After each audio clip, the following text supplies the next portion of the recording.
Pred časom nás oslovila spoločnosť Východoslovenská energetika, ktorá v rámci svojho projektu Východniari východniarom ponúkla inštaláciu fotovoltaických panelov do nášho zariadenia.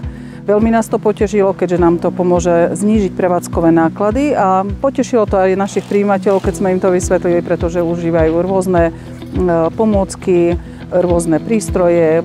Používajeme túto koňu, televízor aj chladničku. Keď sa temno a ja pletu po nožke, tak užívajeme svítlo. No je to novinka. No určite pomáha. Aby sme mali svetlo, mohli pozerať televízor. Tešíme sa na to, že sa to prejaví na platbách za energiu a predpokladáme, že nám to zníži účty, fakturáciu za energiu v našom zariadení.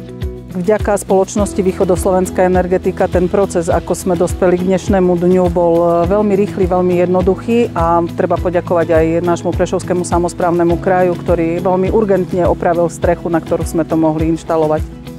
Nebolo možné inštalovať to priamo na hlavnú budovu tohto zariadenia, pretože sa jedná o pamiatkový objekt.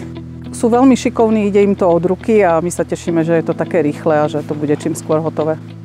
Sme veľmi radi, že Domov po Loninách môže byť súčasťou tohto projektu, ktorý poukazuje na veľký význam obnoviteľných zdrojov v dnešnej dobe a my sme radi, že jeden z nich, konkrétne fotovoltaické panely, budeme mať v našom domove.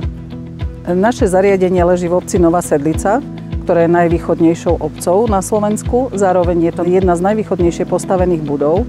Takže vďaka tomuto projektu a vďaka týmto fotovoltaickým panelom budeme zachytávať v podstate prvé lúče, ktoré dopadajú na Slovensko a už tie prvé lúče budú vyrábať elektrickú energiu.